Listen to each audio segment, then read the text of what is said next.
Hey guys, it's Matt with Antler University. Today we got a cool little project, or the start of a project that we've been trying to do for I think about 2 or 3 years now. Behind me is about a 2-acre field. It's in CRP right now, and it's kind of just gotten away from us a little bit over the years. And I think what we're going to start doing, what I know what we're going to do, is we're going to turn this grass field into more friendly habitat for whitetails and for pheasants and quail or whatever other wildlife wants to use it. So we have Jason Bleich with Pheasants Forever with us here today.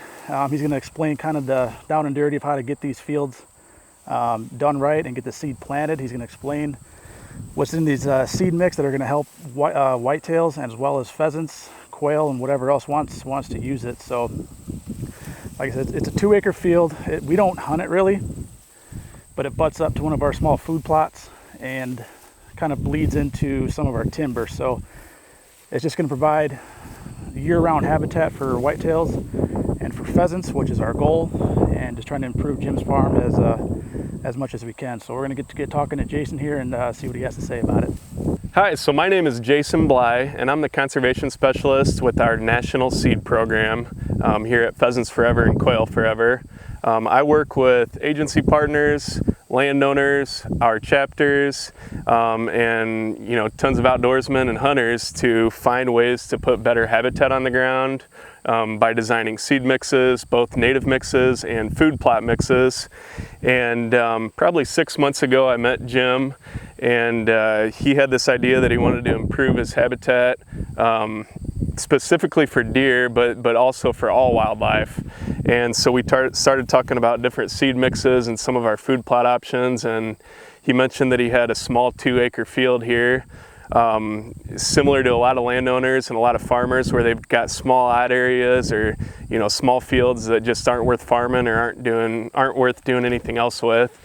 So we started talking about some of our seed mix options and landed on the whitetail sanctuary mix here, which is a mix of native grasses and native wildflowers.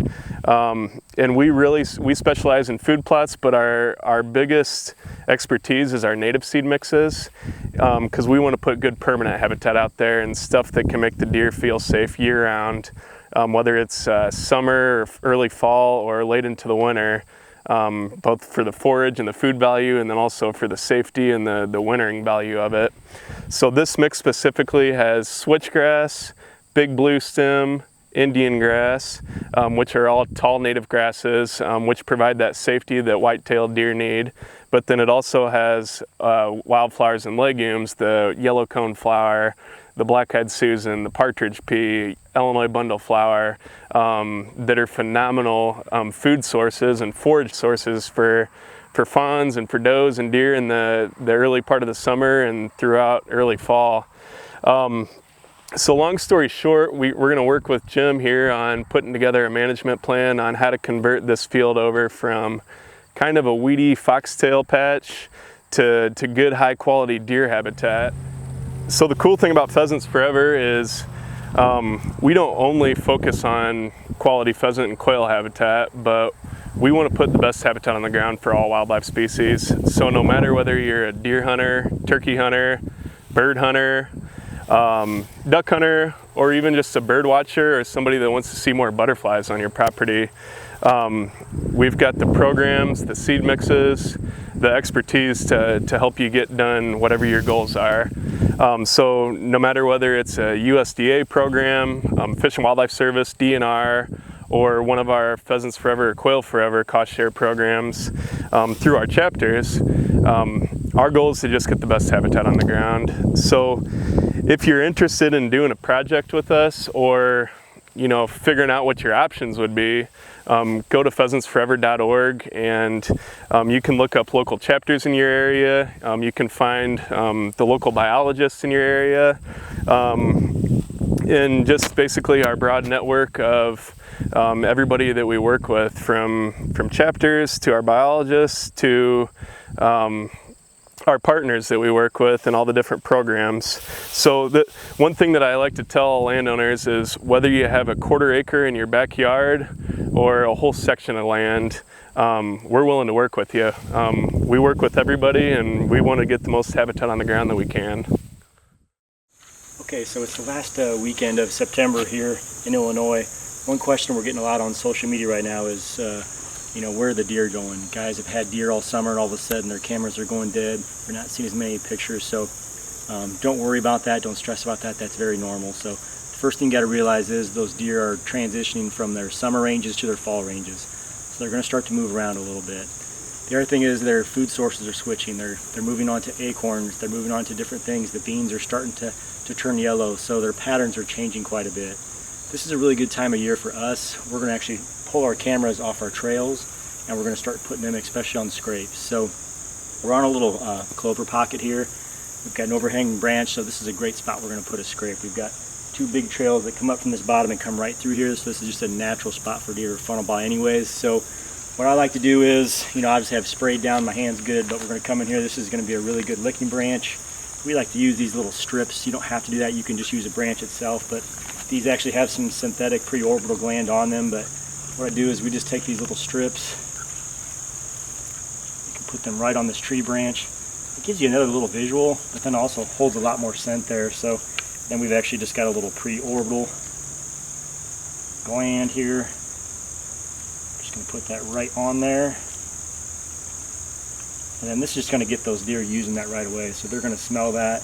They're going to start to use that right away. But this will be a good spot to get some pictures. And you can even kind of come in and break this a little bit. Just make it look a little more natural. Deer are going to do this on their own after a couple of weeks, but that's a good height right there. You want to kind of clear any other branches out a little bit too, just again, so you've got a better visual. So that thing really stands out. So right now, any deer that comes up is going to see that and is going to go to that. So then you just want to come in and just kind of clear this area out here.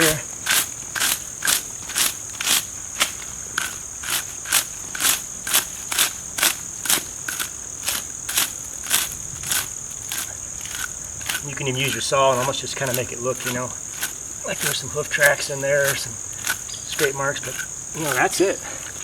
You've got a really nice mock scrape made in just a few seconds there. Anything that comes through here is going to see that. Even out in the field edge, they're going to look over. They're going to see this hanging there, going to come to it. So you can really start to get your inventory better if you start moving your cameras from trails to these scrapes. So we'll take our cutty back here. We'll set this up to catch the trail and that scrape. And this will be a good spot to see exactly what's coming out through there. So again, if you're worried about where your deer are going, it might be something as simple as you just got to move your cameras, switch them over to scrapes, different fields, different things right now, because those deer are definitely changing their patterns this time of year. Okay, so I wanted to take a minute and actually intro one of our hit list bucks on this farm. So one of the deer we're going to be after this year is the deer we call Rocky. We've got a really good history with this deer. I've got his sheds from 3.5, got his match set from 4.5, so he's going to be actually 5.5 this year. But we've been passing him for several years. He's always had a little bit of character. We're finally getting to that 5 range where hopefully we can actually get him harvested. But we're standing right now in one of our food plots just behind us. We call it the 5 acre, but this is actually the same spot where I killed heavy last year on October 8th. So same thing as last year. Rocky typically summer range is actually off the farm, so we didn't have any picture of him this summer, but here in the last couple weeks he's just been all over the cutty links and actually right in this food plot. So hopefully looks like the weather's going to be warm here for the first couple days. Opening day is actually Tuesday, October 1st, and then by Thursday the temperature is supposed to drop about 20 to 25 degrees. So whenever you get that first cold snap in October, it's a good time to catch those big mature deer on their feet. So at that point they're still kind of on that bed to feed pattern, so it's a really good time to catch one before they start to roam a little bit. So I'm really hopeful. I think we actually have a pretty good chance possibly this first weekend of getting a crack at him in this spot. All right, so we're just wrapping up our day here. We just got another little shower. It's been a crazy weekend. So Aaron had over 10 inches of rain on his lease. We've had over 5 inches of rain here on the farm. Matt and Jim had just sent me some pictures. They had a major thunderstorm and tornado go through McLean County, so it's been a wild weekend. But we just wrapped up our final stuff for land management and the fall things, and now we're into gear for hunting. So Tuesday is opening day, October 1st. We're super excited about that. It's supposed to be upper 80s, and then we're supposed to get a major swing in temperatures, so this opening weekend should be great. But we're going to transition now into hunting, so next time you see us, we're going to be up in our lone wolves and our muddy box blinds and hopefully chasing some big deer. So stay tuned to a fun season. Season 1, Antler University.